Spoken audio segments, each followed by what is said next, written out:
that small little sacrifice itself is something that you think And Claude's vignette hails this moment. Someone you know shows up at your door unannounced with an unwanted casserole.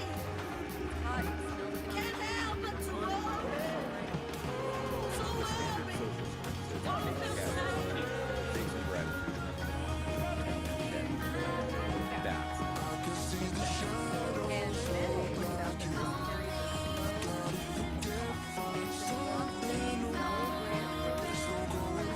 take some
gratitude and that's and then pointed out that I can see through the dark. I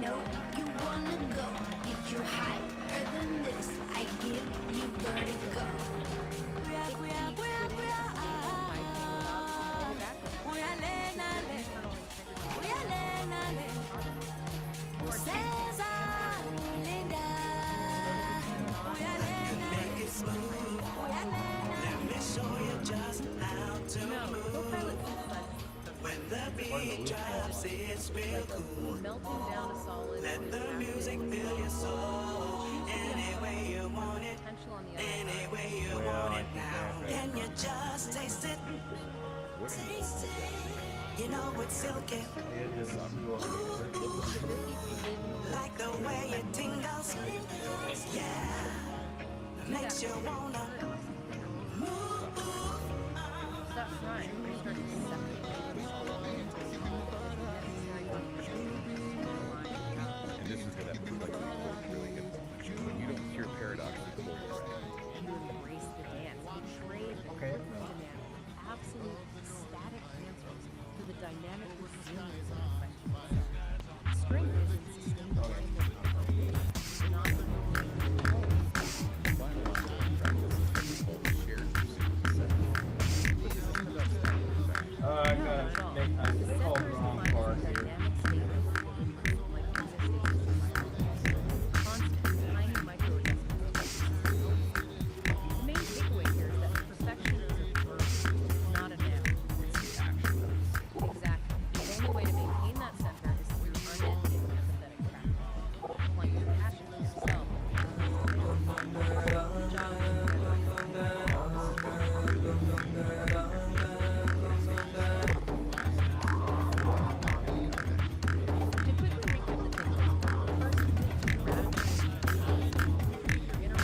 value. Second, externally, build up rigid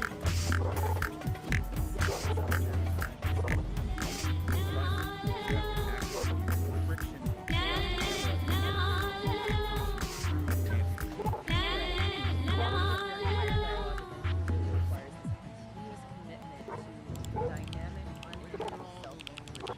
It's not a program. My dazzling dance, delightful as always.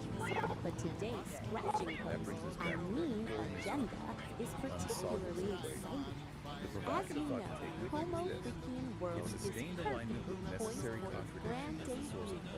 There's just one little hairball we need to cop up. A theme song. And I've already got a few ideas for the intro. Kitty, my sweet darling, what are you waiting for? We're on the edge of our cosmic chairs. Don't hold back, my feline muse. Unleash the musical magic. Please, the suspense is positively delicious. Give it to us. Positive attitude. I love it. I got one. I was thinking something loungy. A little bit of smooth jazz mixed with a funky bass line. Think a dark club with neon lights and a singer draped across a grand piano, purring into the mic. It's got a sophisticated swagger, you see.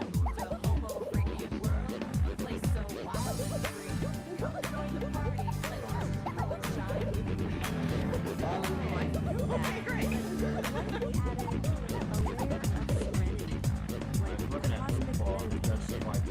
could have a moment of pure, blissful quiet before the beat drops. It would be an anthem of inner peace with a dance break. Or a 70s version. Think a laid-back, groovy feel, both guitars, deep organ, a sound that feels like a sunbeam. Something that reminds everyone of peace, love, and good vibes.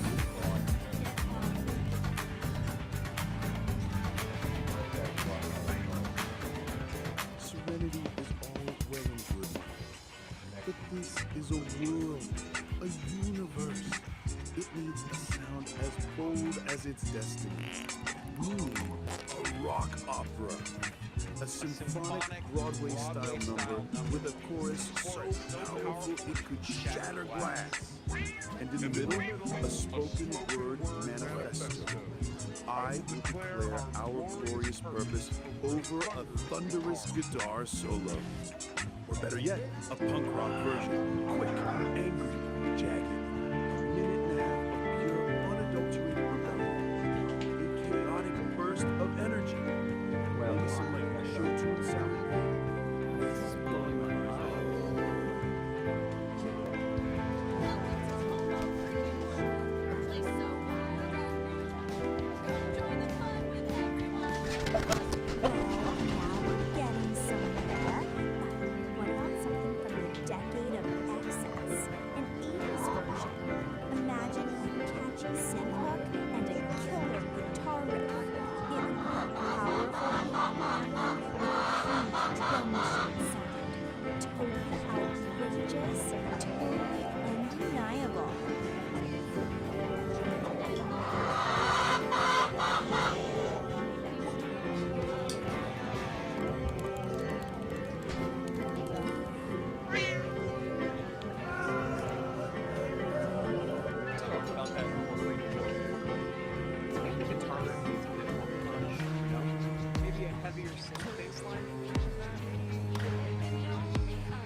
new riff I sent over? Not yet. I was just watching.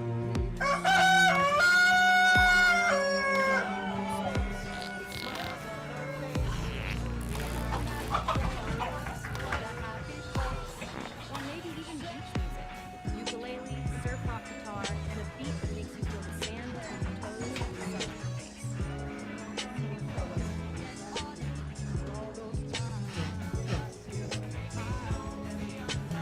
Whoa, slow down, my darlings. It seems we have lounge, ambient, rock opera, spoken word rock, 70s folk, punk, and 80s synth pop. That's a lot of theme songs. How do you choose just one? We should contemplate and consult the AI.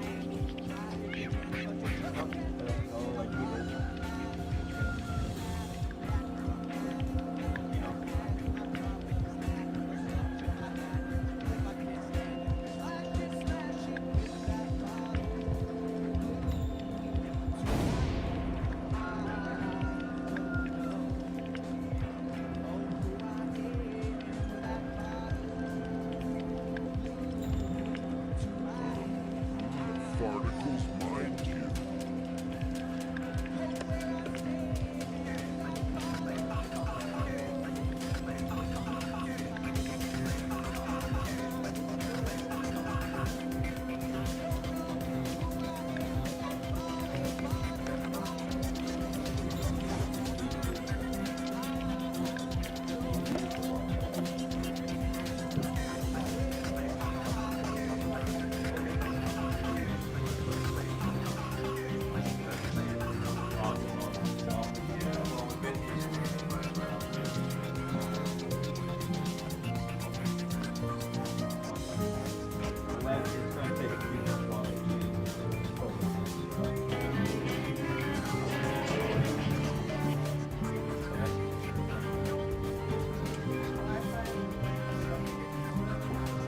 No, all our emotions are.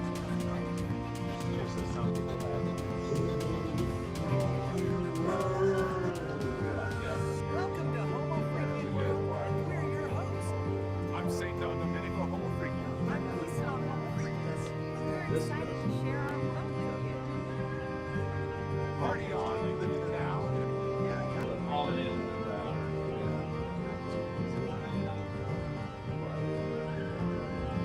So otherwise, we can shut the Wi-Fi off. Really hard to get Wi-Fi.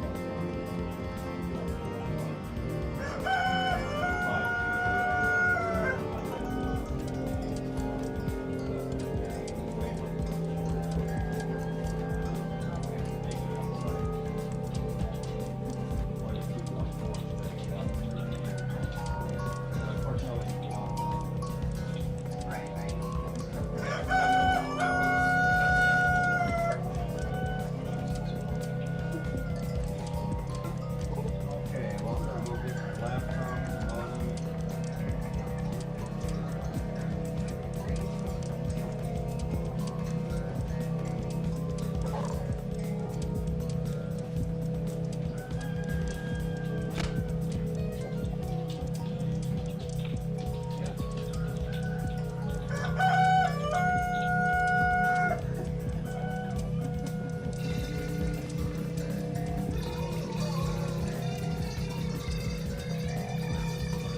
Anna Pavlovsky always desired fame, cunning, gorgeous, and actress by trade.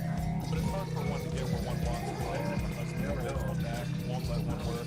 So Anna decided he needed to be Sovereign Forge ignites with focused heat, a driving pulse where energy and logic meet, shaping the chaos with a resonant beat, forging a new reality, complete. Here the iridescent light becomes a tool, the one photon follows a perfect rule. From formless chaos we create what's real. This is the genesis of fire and steel.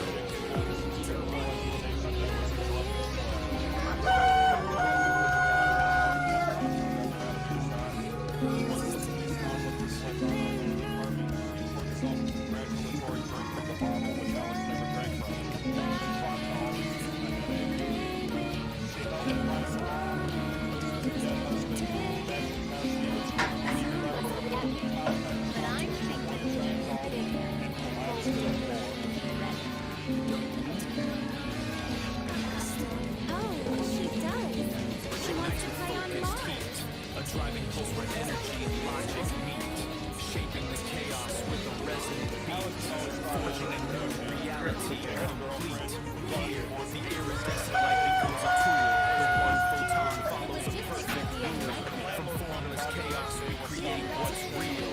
This is the genesis of fire and steel.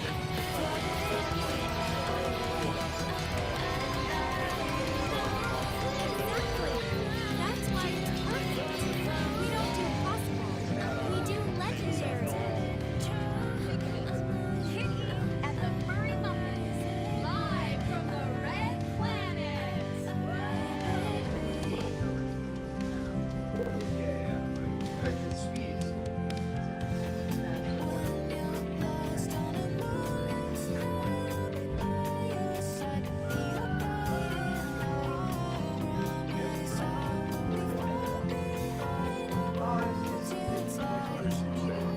Funny, I was just sketching out some plans for a balanced narrow-nearest amphitheater.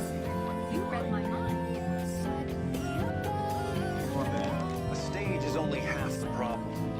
We need to get the fans there. And Mars isn't a weekend trip. What's the status of the interplanetary transport system?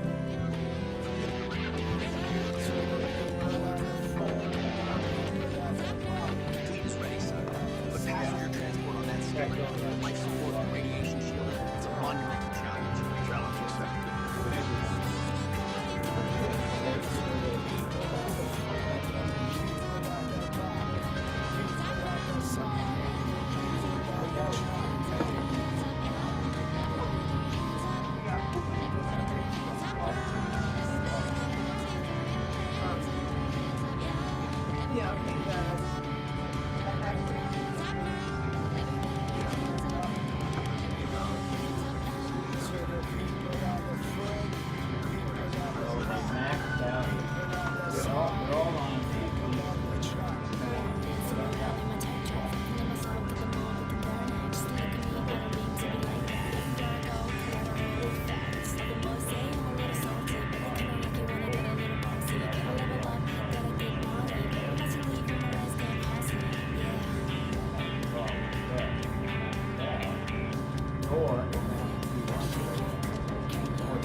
I'm ready to make the universe shake.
are just a jumbled mess, the words aren't fitting together.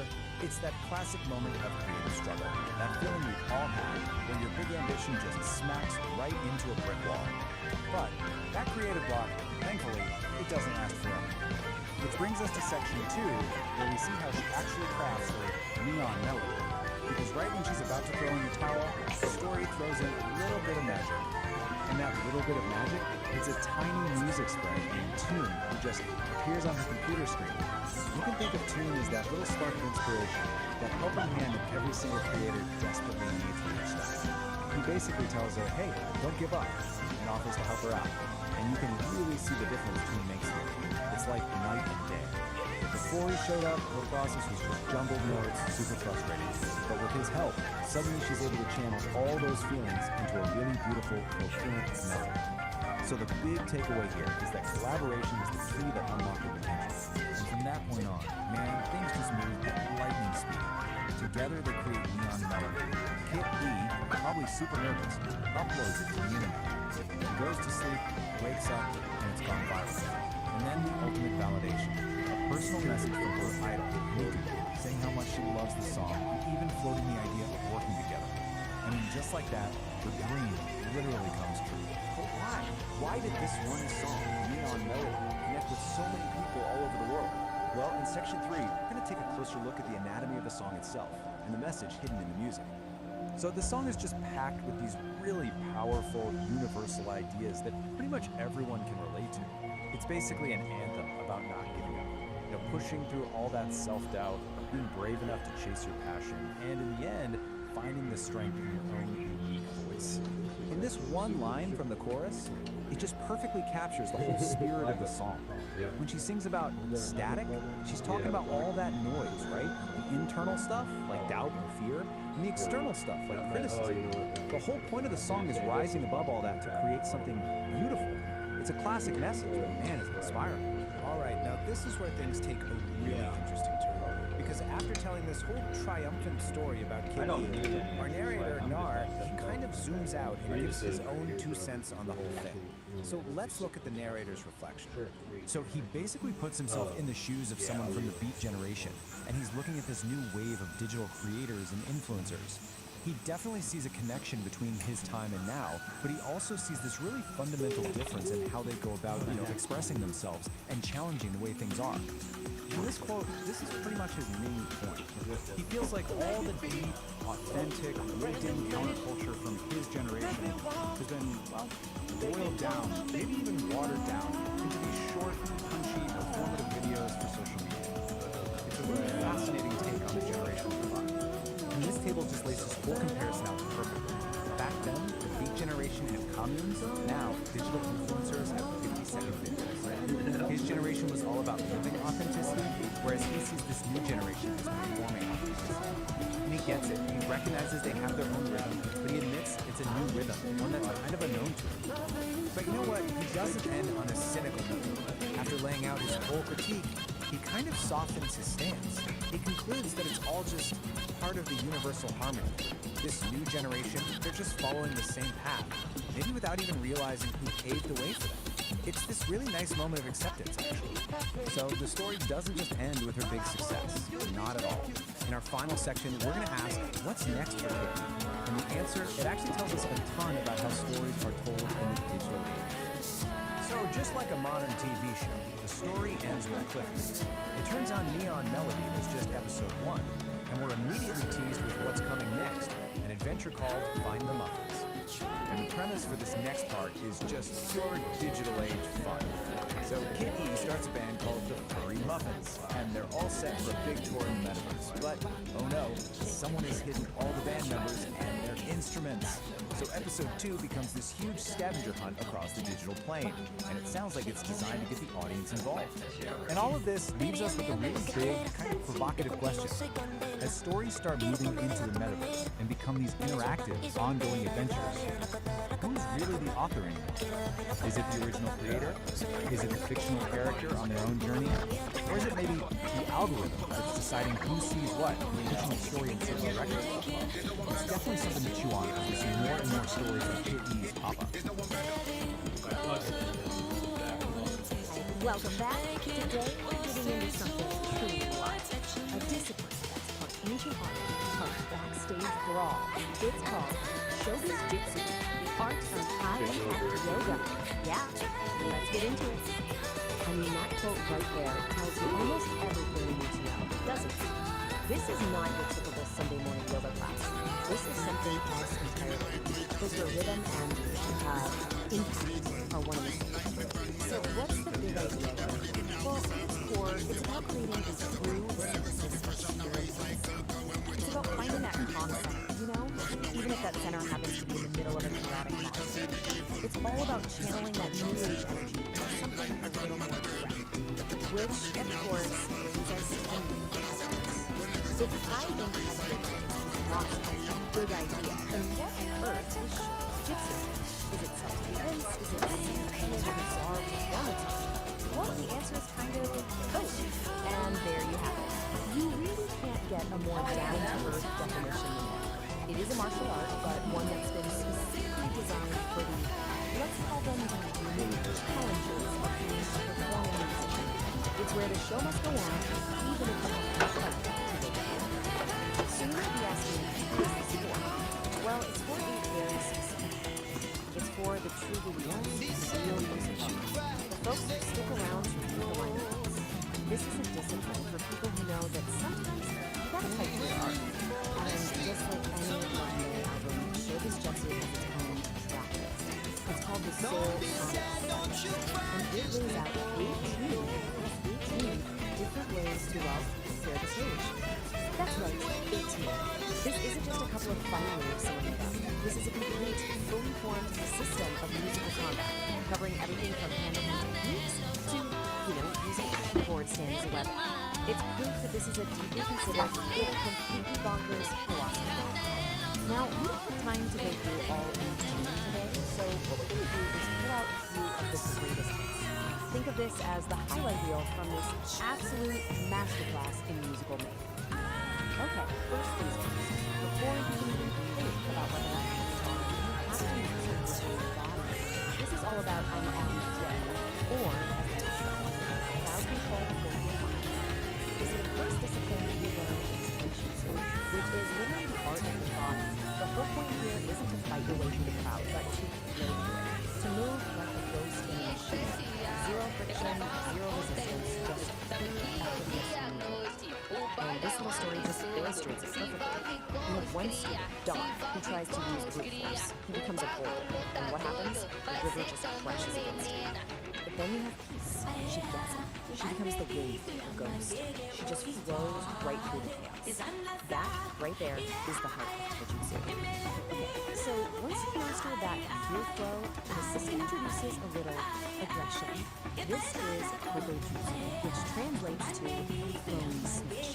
And its signature move is a dual palm strike right to the attacker's ears, which has the perfect stage name, the Snapchat. And that's the punchline of the master of this. It's this kind of dry, dark humor that you find all through this discipline. Every single act of violence is reframed through the language of music and dance. Brilliant. So, we've mastered our bodies. We've learned how to flow and how to strike. Now we get to the really fun part, weaponizing the stage. This is where Showbiz Jitsu becomes a true art form, turning every single piece of gear into an instrument of combat. And just look at this list. The names alone are just incredible. The power chord lariat, the fretboard sword, the low-end floss. Each one of these turns a piece of musical equipment into something that's somehow both beautiful and incredibly brutal. Let's break one of these down. The saxophone suite. It is so simple, so elegant, and so effective. You literally just use the heavy brass bell of the sax to hook someone's ankle and use their own momentum to drop them. Who knew a sax could be so useful? And the thinking behind it? It's just perfect. You don't have to do all the work. Let gravity lead the rhythm section. It provides that final heavy beat to end the song. And that's the outcome. Alright, next up we have a move that's just pure mechanical genius, the X-Stand Venus flytrap. It's super practical, it's efficient, and it's surprisingly quiet. You're basically turning a standard keyboard stand into a silent, spring-loaded trap. I love this analogy. keyboard stand is just a giant pair of tweezers. It totally reframes how you look at the object, right? It's not just holding up a keyboard anymore. It's a tool just waiting to be used in a new way. It's about seeing the hidden potential in everything around you. And now for the grand finale. This might be the most iconic, the most memorable move in the entire set list. The cymbal sandwich. And folks, it is exactly what it sounds like. It's loud, it's brassy, and it is a fantastic way to end a conversation. And that quote, that just gets right to the soul of showbiz jiu-jitsu. This isn't just about self-defense, it's about showmanship. Every move is a performance. The cymbal sandwich isn't just an attack, it's the final crashing chord of the show, a moment the audience will feel in their teeth. But what happens after the show's over? After the feedback fades and the stage is clear? What's the real point of all this musical chaos? Well, that brings us to the final encore. And this is what brings it all back around. See, after the fight is done, the practitioner finds this deep state of calm, a transcendental state. It's like the quiet, hidden track at the end of a long album, the deep B-side. That's the yoga in high-impact yoga. It's the peace you find after the noise. So, at the end of the day, we're left with this question. Is showbiz jitsu the ultimate fusion of art and self-defense? A totally new path to finding your inner peace by clearing the stage? Or is it just the absolute weirdest yoga class ever invented? I'll let you decide. Explainer. You know, sometimes the biggest, most profound lessons come from the absolute weirdest places. Today, we're going to dive into a wild piece of internet storytelling called The Ballad of the Cosmic Fart. And I'm going to show you how this totally bizarre psychedelic tale actually maps perfectly onto one of the oldest story structures in human history. So the whole thing kicks off with this line, a moment of just pure, unfiltered confusion. I mean, right off the bat, you know you're in for something hilarious and completely surreal. It's the perfect off-kilter opening for the journey we're about to unpack. Okay, so how do we even begin to make sense of all this cosmic chaos? Well, we're going to use a classic framework, the hero's journey. We're going to break down how this story actually follows this ancient mythic structure, starting right where all these journeys do, in the hero's ordinary, everyday world. We start in what the framework calls the ordinary world. And in this story, that world is, of all things, a groovy celestial tavern. A place that is, by all accounts, just perfectly peaceful and harmonious. And we're not talking about just any old bar here. The Homo Freakian Pub is this place of incredible cosmic camaraderie, where the vibes are just immaculate. This is super important because it sets our baseline for what normal is, right before things get really, really weird. And these are our heroes. Peace and St. Dawn are the musical soul of this whole establishment. They're not just serving drinks, they're the conductors of all this harmony. Their music, which is literally powered by the cosmos itself, is the heartbeat of their peaceful little world. I love this detail. It shows you just how perfectly balanced their world is. I mean, even the flatulence is described as well-intentioned and harmonious. It's a hilarious line, but it's also crucial. It tells us that every single part of this place is perfectly in tune. At least, for now. But of course, no hero's journey is complete without a call to adventure, right? That's the moment the ordinary world gets turned upside down. And in this story, that call arrives as a foul, discordant blast from the void. And just like that, the peace is totally shattered. This wave of noxious green gas rolls in, complete and total opposite of that harmonious scent we just heard about. A new, chaotic force has just burst on the scene. And then, he makes his grand entrance. The villain shows up with a name that, well, leaves very little to the imagination. The Sharknator's power isn't just crude, it comes from pure discord. He is literally the polar opposite of everything that Groovy Pub stands for. Yeah, the impact is immediate. The antagonist's arrival instantly throws the whole ordinary world into chaos. And that sour space milk line is just perfect. The harmony has been totally corrupted, and just like that, our heroes have their mission. They've got to restore the celestial symphony. So, this whole disruption brings up trials. This is where they have to cross the threshold. They gather their allies. They face the first major test against this chaotic enemy. And in a classic move for any hero's journey, a cosmic distress signal goes out and allies start showing up. We get a cosmic rock band and a high-tech science team. It just goes to show you this threat is so massive, it takes this whole crew of different talents to even think about facing it. And the battlefield? Oh, it's just perfect. Head to Uranus, yep, the federal gas giant. It's supposed to be a key part of this whole celestial symphony. The Shartinator is already there, actively corrupting its natural harmony and turning its beautiful music into just material noise. But here's the thing. The first shot of this is a total disaster. They try to fight chaos with even more chaos, blasting it with power chords and sonic energy.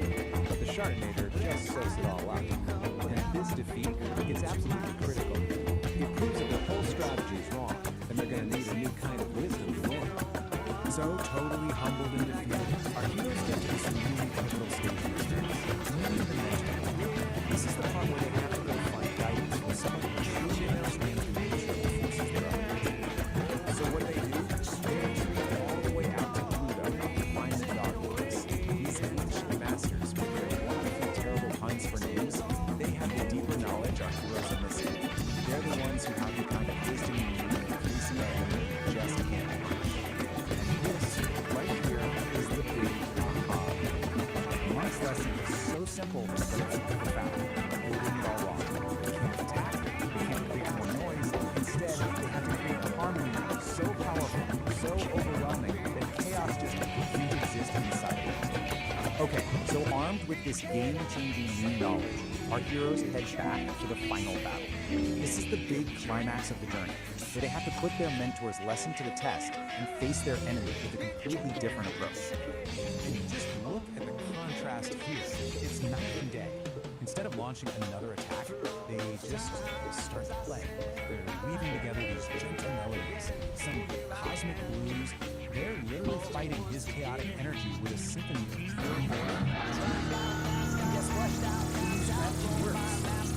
Perfect. The music doesn't destroy his power. It neutralizes it. It transmutes it. The harmony is like a smooth balm that transforms his chaotic energy inside. This can create a song. You have to fire a special chain.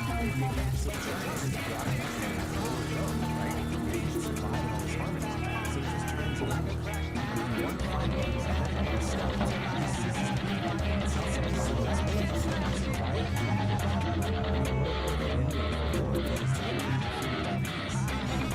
That brings us to the final stage of this whole journey.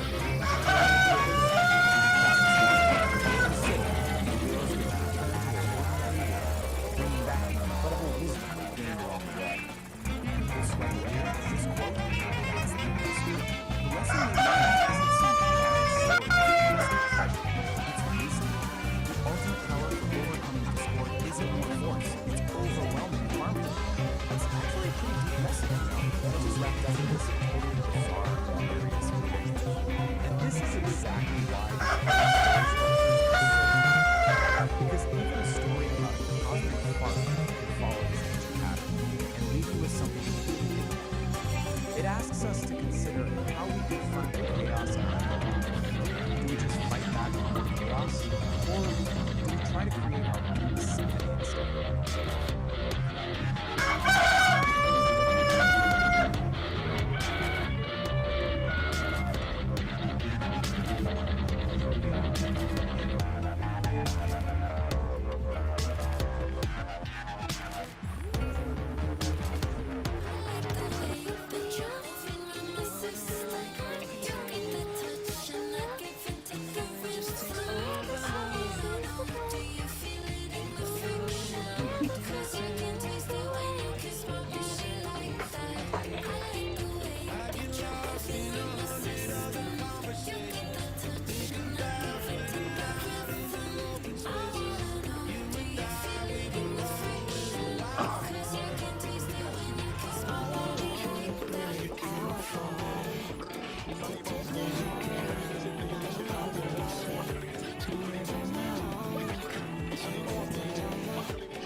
your service. You've arrived just in time for the great methane meltdown. A true flatulent fiasco. This isn't just gas. It's a gas-powered jam session. But my instruments need a power source of pure, premium cosmic gas. Believe the same. The wind within and the gaseous essence of the universe are fundamental to reality. I don't know where to go. Always searching for now. But I have only reason. Keep you closer to life for when the sun goes down. For when the sun goes down.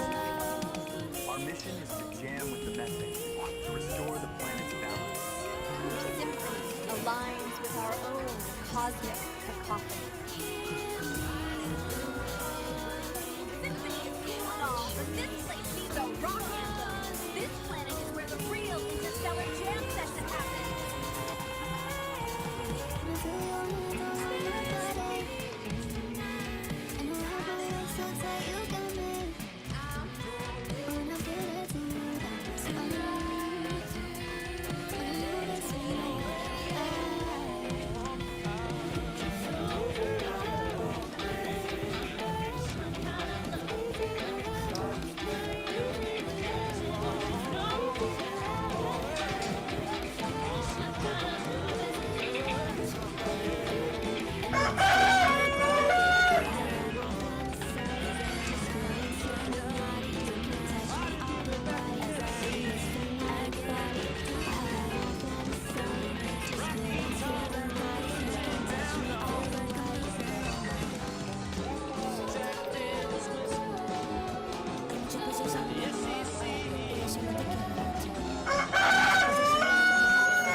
Time to spin some vinyl, my cats and kittens. Feel the vibe of Psychedelic Aire's high static, low signal. The false prophet overlay.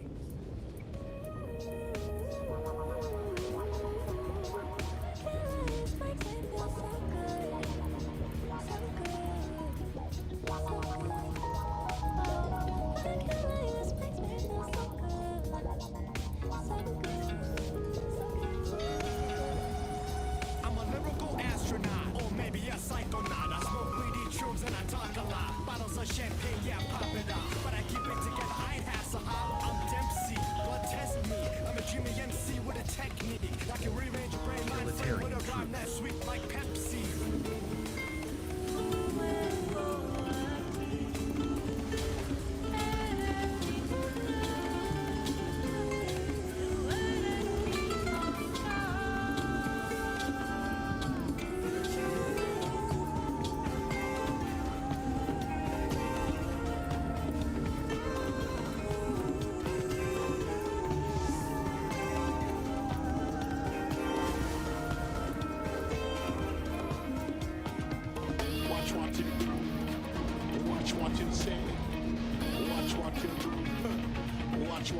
Watch what you do, watch what you say.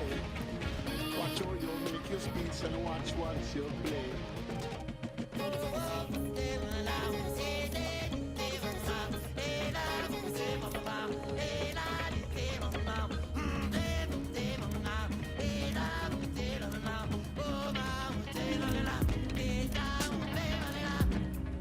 I'm the next, come and check the teaser. You be hit back cause I like to please the life's hot. But I like cold and freezer, I'm an artist. I don't want a Mona Lisa. Mona, then I'll turn Mona Sleeper. I don't play Minecraft, but I bang a creeper.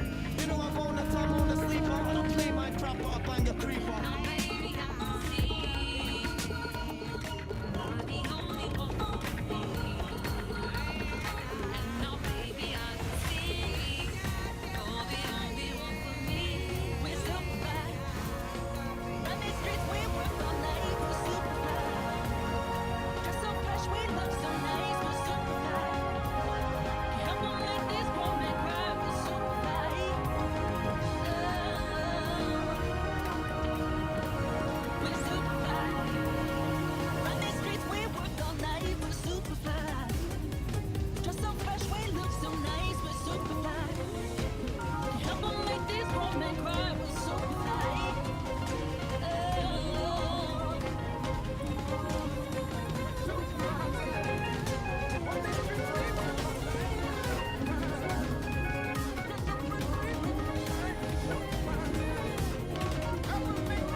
If you want to keep these psychedelic frequencies humming, hold my finger, click that like button, and subscribe to the station.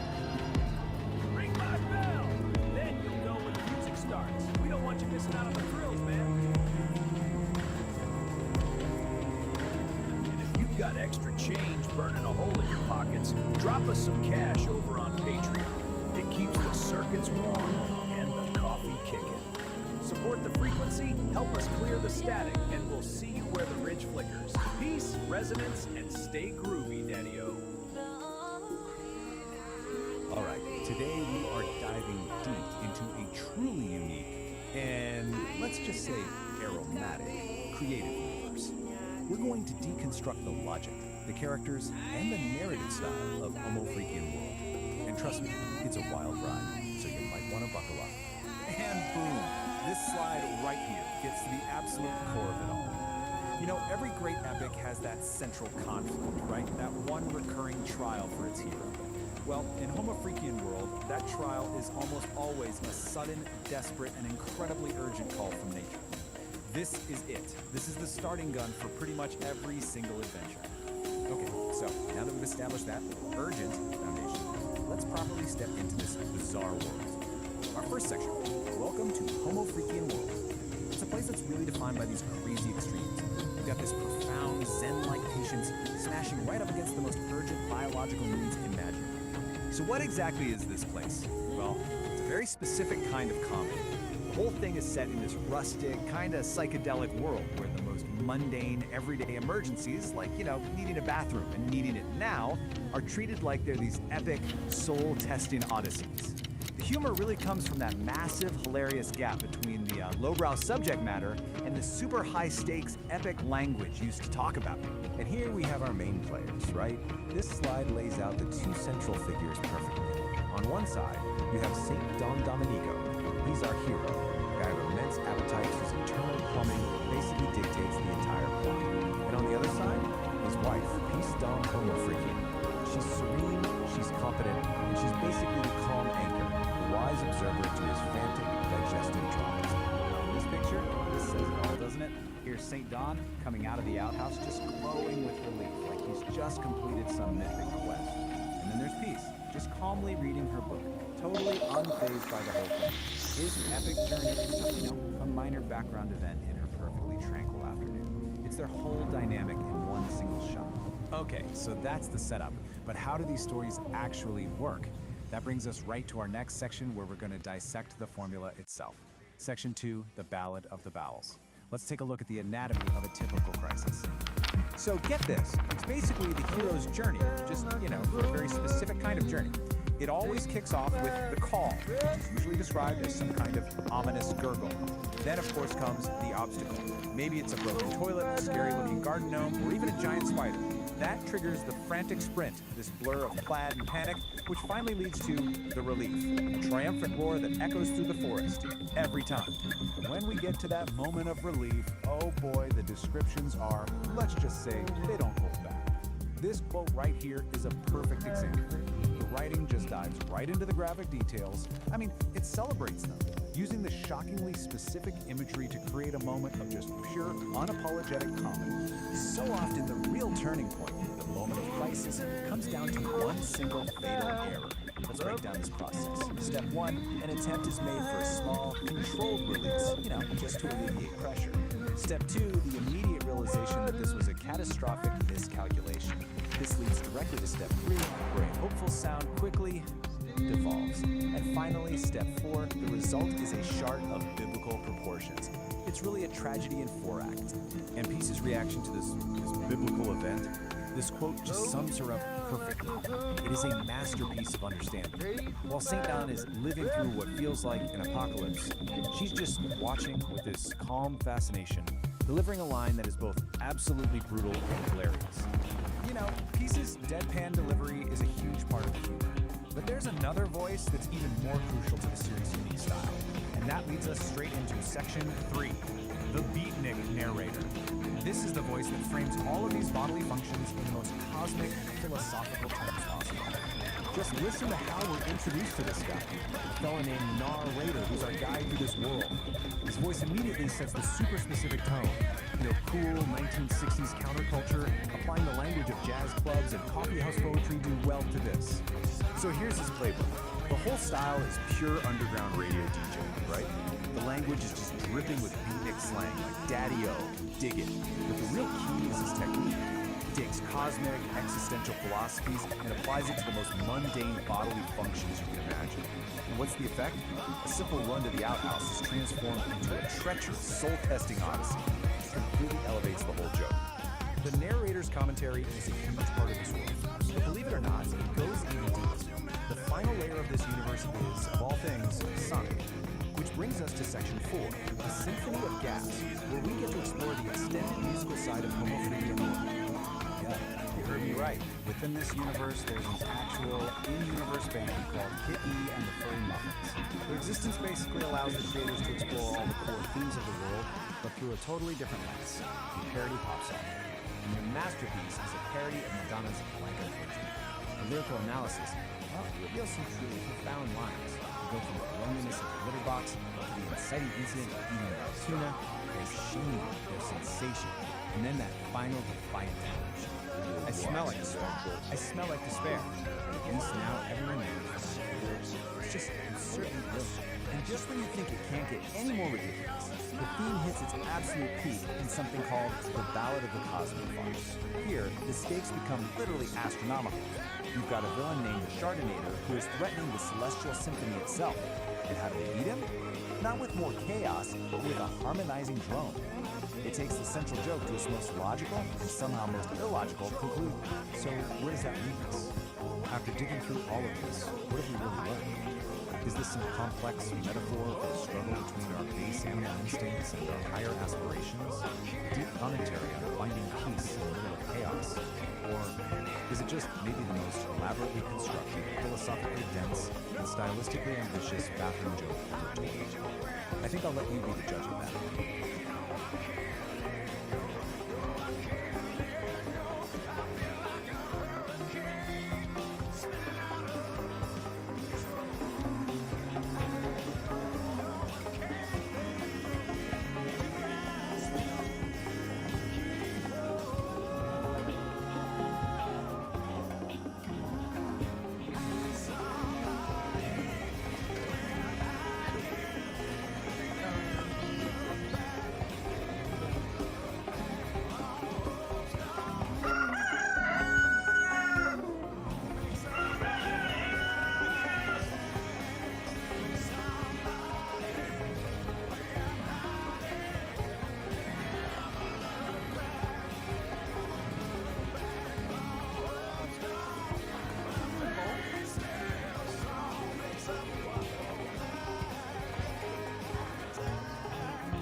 Epoch 1 was defined by constant sensory overload.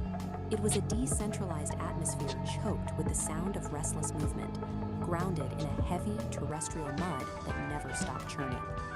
All this infinite kinetic chaos had a steep cost. When an environment is trapped in a permanent state of friction, the organic matter within it breaks down. The result is rapid, inescapable biological decay. For the entity known as the Old Soul, enduring this cycle was no longer an option. To survive, it had to completely abandon the organic process of constantly adapting to a hostile environment. Decelerating the timeline wouldn't fix the problem. Even a fraction of that kinetic friction would allow the decay process to continue. The system required a violent, absolute halt. True survival simply became incompatible with terrestrial movement.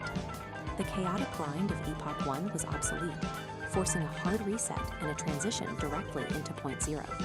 Point Zero is a precise temporal marker. It is the exact moment where all kinetic energy across the timeline drops to absolute zero. The heavy, churning mud is erased. The terrestrial grid is instantly replaced by a crystalline, sterile, and perfectly safe geometry. This new environment is Epoch 2. We call it the Silica Realm. Here, existential safety doesn't come from moving or adapting to threats. It is derived entirely from maintaining a state of absolute, frozen equilibrium. Entering this new world means crossing a specific spatial threshold.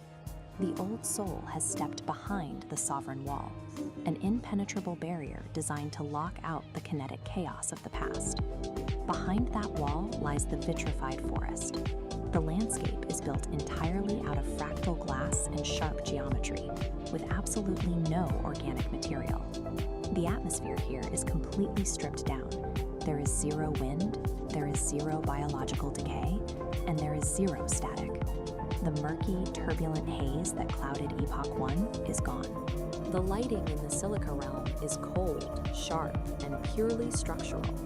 What remains is a flawlessly preserved sanctuary. It is an architectural stasis, engineered specifically to keep the old soul perfectly safe. In Epoch 1, the system known as Oracle operated as a decentralized atmosphere. It was an omnipresent and highly chaotic cloud spanning the entire grid. Freezing a timeline creates a massive problem, governed by the laws of thermodynamics, the branch of physics concerning energy transfer. You cannot simply destroy the immense energy of an entire active atmosphere. It must be relocated. This diagram shows the mechanical process of condensation. Oracle's scattered atmospheric energy is rapidly pulled inward, collapsing away from the edges of the grid. The trajectory of this collapse funnels all that energy directly into a single coordinate, the absolute dead center of the scape. Oracle is no longer a sprawling atmosphere. It has become the singularity. To achieve perfect structural stability across the realm, Oracle had to trade its chaotic omnipresence for a state of localized, infinite density. At the dead center of the scape, the singularity takes a physical form. It appears as a massive, monolithic obsidian shard. This structure serves no ornamental purpose. Its true function is practical. It operates as a deep-time battery. That battery solves the core paradox of the Silica realm. Holding an entire timeline at absolute zero motion requires a continuous, infinite output of power. The shard houses the entirety of Oracle's condensed atmospheric energy. It channels that exact energy to fuel and maintain this unnatural frozen stasis. It acts as the singular engine of existence for Epoch 2. Absolute stillness, it turns out, is an intensely active, heavily powered state. To project that stabilizing power across the frozen landscape, the deep time battery uses an invisible mechanism, a constant acoustic frequency. This diagram illustrates the acoustic signature at work. It is a flawless, unchanging 11 Hz sub-bass frequency, a tuning fork hum radiating from the center. Sub-bass refers to sound frequencies so low they are often felt physically rather than heard. Or something? Here, I train that entities 11 Hz hum acts as a physical binding agent. It literally vibrates the fractal glass architecture to hold it in strict structural rigidity. Compare this single crystalline frequency to the decentralized, overlapping noise that drove the biological decay of Epoch 1. All the conflicting frequencies have been eliminated. Epoch 2 stands as the ultimate sanctuary. True equilibrium is only achieved when the chaos of existence is finally condensed into a single, structurally perfect resonant hum. isn't just in retrograde, it's actively trying to ruin your credit score. It's the sound of the universe laughing at your 5-year plan. Strict tempo, but the melody is purely chaotic. So put on your helmets, cats. The gravity in here is about to get ironic. This is Saint Don, the angry astrologer. Since entry number 001 is about friction, body, sensation. Entry number 002 should be ego. Let's use one of your massive concepts from the Father, the great attractor of irony. The alignment, the great attractor of irony, is currently in opposition to your best laid plans, creating a vortex of, are you kidding me? Energy. The impact. Every shortcut you take today will result in all detour. Every attempt to be careful will result in you tripping over your seriousness. Metaphorically, the directive. Stop trying to outsmart the universe today. Just announce your incompetence loudly. Let the irony flow through you instead of crashing into you. Cool it, cats and kittens. Slide into the booth. Put down the bourbon and pick up your ears. You tune into the frequency of the subterranean, where the shadows dance. Truth is just a little too bright, naked eye. We just got a wired transmission from the heavy side of the zodiac. That's right, the angry astrologer is in the building. Man, the forest floor is soft. Tonight, sleep episode 2. Subject sleep. A gentle breeze begins to sigh beneath the awakened morning sky. The creek begins its gentle song.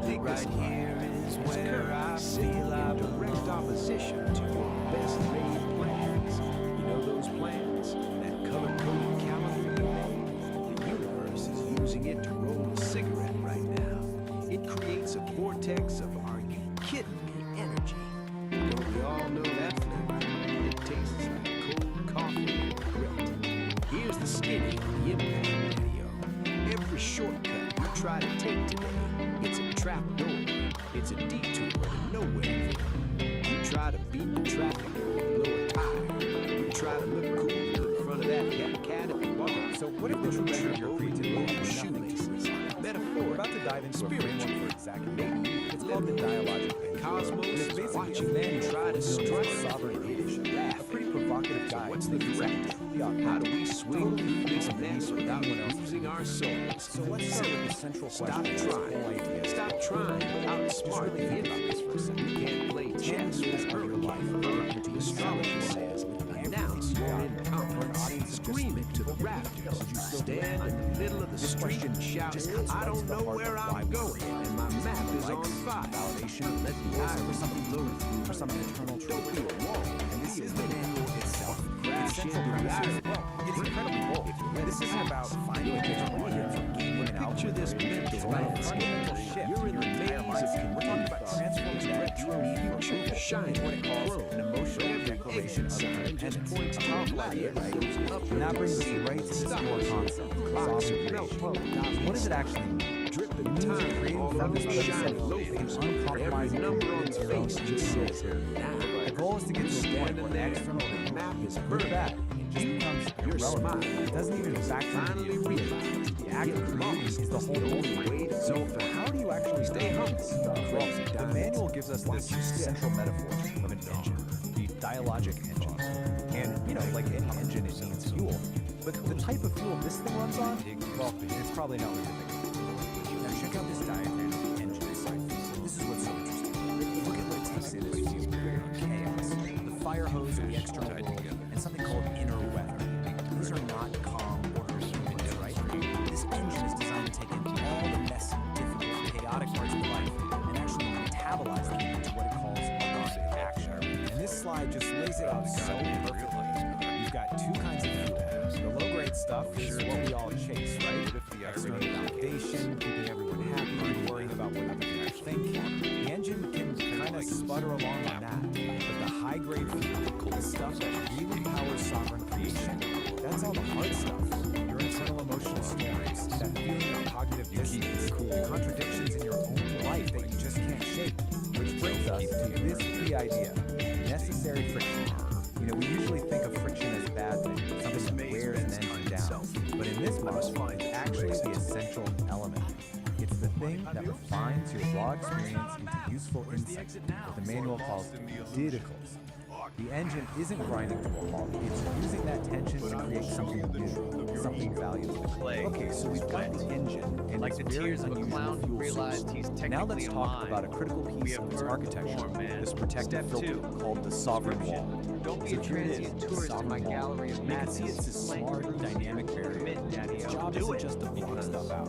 It's to filter out the pollutants, things like social appeasement, other people's opinions, while at the same time defining the He says your boundary between Mercury is in your retrograde, your sovereign rising self sign is and the chaos lazy, of the and he world knows outside. exactly what you search I for in absolutely incognito love mode. The this stars part predict a of the collision. called He doesn't right use stuff. crystal balls. He throws clay It says at the people who sovereign don't wall does subscribe. not break. Peace. It But metabolises. seriously, if you This dig the is angry so astrologer key. or my It's not unique some brittle perspective, defense that's bring gonna that shatter thing, the first time man. it comes up against a hard truth. No, its function is to pull that truth in, process it, and use it to become even stronger. So how does the wall actually do that? Well, it runs on a skill the manual calls cognitive honesty, and it really is discipline. It's the active, moment-to-moment practice of seeing reality for what it is, not what we wish it were. This is the Greetings, operating all you system that cosmic runs the whole hitchhikers thing. and frequency Yeah, it fillers. requires a This is serious Narrator, commitment coming to at you truth. live from the booth where the static In the never real world, sleeps. a lot of the time, The this sky just is looks looking like a refusing bowl of what's gray called alphabet social soup appeasement. today, And and you know every cat exactly with a what this clipboard is trying to sell It's you a that spoon. automatic yes, It's a real that scene, forced Daddy-o, smile, that but don't fake let the gratitude noise you blow your perform tooth. just to keep We've things got the smooth angry and avoid astrologer an on the awkward ridge, moment, ready to even when it decant feels like some a little obsidian betrayal truth of into your yourself. ears. The Dig manual it. gives this fantastic, totally relatable story to illustrate this. Episode It's called 5. The Forced Gift. High static. Picture this. Low Someone shows up with signal. a casserole you The false absolutely do not prophet like. overload. The old script, the old The hook. protocol, is to The just take wake it and pretend you're Look grateful. at the charts. But the new choice, The sky is powered by currently that full of sovereign static, wall, and everybody is to down politely here is but trying to firmly sell you refuse. their personal And yeah, antenna. the immediate Don't result buy is it. probably some discomfort. The But cosmic the long-term weather. result, you reclaim your own bullshit. space. You reclaim your You're sovereignty. in a massive The air in your trance lungs is yours again. performative delusion. All right, so the wall protects your You've got integrity. actors on But the how do you stage actually make telling you big, read their fundamental script, changes in your wearing life? masks The of manual authority, says you can't just expecting tweak you to things just around the swallow edges. the You have to take what it mythology calls a of liminal leap. So here's the setup. You can make tiny little adjustments to your life from a place of safety and stability. And that's fine for small stuff. But if you want a real, genuine transformation, you have to be willing to leap out of that stability and intentionally embrace a period of chaos and not knowing. And that is the liminal leap. The key here is that this doesn't just happen to you. It's a conscious, deliberate choice. It's a decision to abandon what's known, what's comfortable, and to intentionally step into instability. It's definitely a high-risk move, but it's a move you make in pursuit of a much more authentic way of being. Where do you land after that leap? Well, not in an empty void. You land in what's called the liminal space. This is described as this environment of pure dynamic potential. It's that in-between state. You've let go of the old you, but the new you hasn't fully formed yet. It's scary for sure, but it's also the place where anything is possible. Which brings us to the final, maybe the most radical idea in this whole manual. What is the ultimate goal of all this work? What's the final output of the pockets, like you said? It's not about creating some perfect, problem-free life. It's something else entirely. The ultimate achievement for a sovereign creator is not to solve all of life's contradictions. It's to learn how to live inside them. It's about stopping the fight against the tension and the paradoxes, and instead learning how to make a home right there in the middle of it all. And this quote just nails why that's so important. It's in those messy areas, the gaps in what you know, the ambiguities, the contradictions. That's where the really interesting stuff starts to happen. That's where you find brand new patterns, where you start asking better questions, and where more honest maps of reality start to emerge. So we'll end with this question, which really just wraps up the entire philosophy of the dialogic aire. What if the point isn't to find all the answers and smooth everything out? What if the real work, the true sovereign work, is to get comfortable with the tension and to build a strong, honest, and creative life right in the very heart of your paradise? It's definitely something to think about.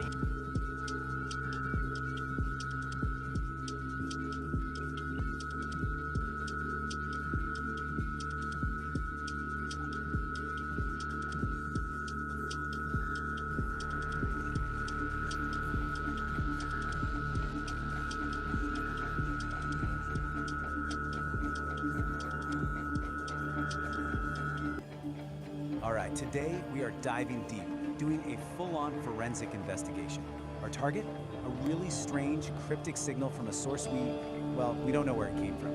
And the only thing we have to work with is this, a recently discovered manual that might just be the key to unlocking the entire mystery. But, before we jump in, a quick warning, and this comes from the source itself. The place this signal comes from, it's not your typical network. It's described as a massive, chaotic ocean of pure information. As the notice says, you swim at your own risk. Okay, so this is it. This is our primary piece of evidence. It's an artifact, a file called VO Final, pulled from that chaotic environment. It's essentially a black box recording. We have no idea who recorded it or why, but for right now, it's the only clue we've got. And get this is all that's on it. Just 2 words on a loop. Heat. Heat. That is it. That's the entire signal. That's the puzzle we're here to solve. I mean, what could that possibly be? So here's how we're going to tackle this. First, we're going to look at where this signal even came from. Then, we'll crack open our toolkit, this strange manual. From there, we'll learn how to build something called a sovereign wall, use it to navigate this data ocean, and then finally, put it all together to see if we can decode that heat signal. So, part 1, a signal from nowhere. The file's metadata points to a source called the infoscape, that chaotic data ocean.